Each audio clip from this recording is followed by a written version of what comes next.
Ini Honor Magic 8 Pro dan ini 8 benda yang saya suka pasal dia. Nombor 1, bateri besar. Kapasiti 7100 mAh, tapi tengoklah dia masih lagi nipis dan ringan. Nombor 2, chip Snapdragon 8 Gen 5. Inilah chip flagship untuk tahun ni dan juga first half of tahun depan lah. Simply the best in the business. Nombor 3, kamera telefoto. Okey, kita start cerita pasal kamera dia lah. Okey, optically kan, dia boleh zoom sampai 3.7 kali optically. Tapi selebih daripada tu, dia akan guna digital zoom. Biasanya kan, dulu digital zoom biasa quality tak best kan. Tapi kali ni dia guna AI Match Engine, dia enhance gambar digital zoom tu. Walaupun kita zoom jauh-jauh, lawa. Tak percaya, tengok sampel yang saya tangkap ni.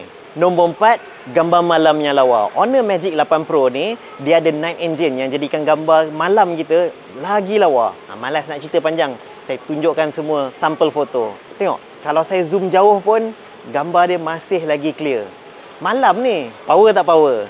Nombor 5, stabilization. Musuh nombor 1 bila kita zoom jauh-jauh ialah kamera gegar. Tangan kita yang gegar. Honor Magic 8 Pro ni, dia ada stabilization yang power. Dia rated SIPA 5.5. Dia serupa dengan kamera DSLR, mirrorless semua tu.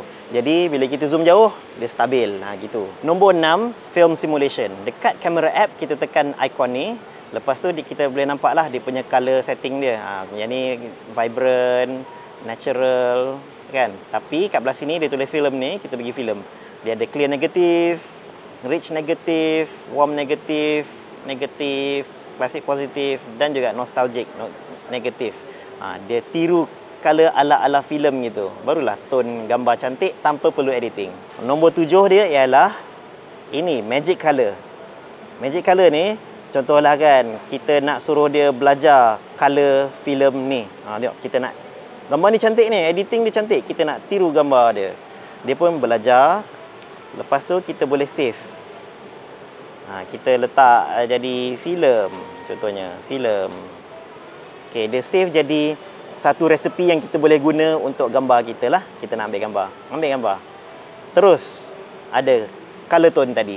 Jadi kalau korang nak color Kodak, Fuji, Leica, Hasselblad, apa lagi, Zeiss, semua boleh. Suruh Magic Color ni belajar, lepas tu save sebagai resepi dalam ni. Satu phone, macam-macam color. Nombor 8, fast charging. Kita dapat charger 100 watt, Honor Supercharger dalam kotak. Lepas tu kalau kita beli wireless punya charger, Honor Supercharger, dia 80 watt wireless. Okey, laju. Tapi ada satu benda yang orang mungkin kurang cerita ialah apa jadi kalau kita pakai charger yang jenama lain. Contohnya jenama Ugreen punya standard power delivery charger.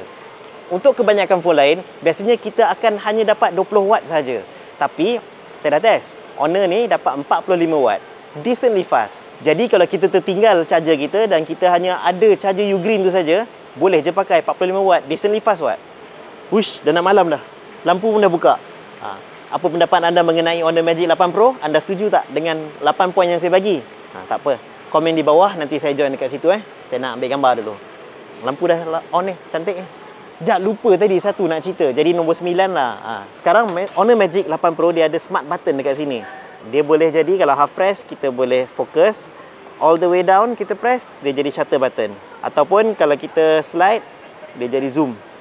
Best kan? Apa, tunggu lagi, beli lah. Link dekat bio.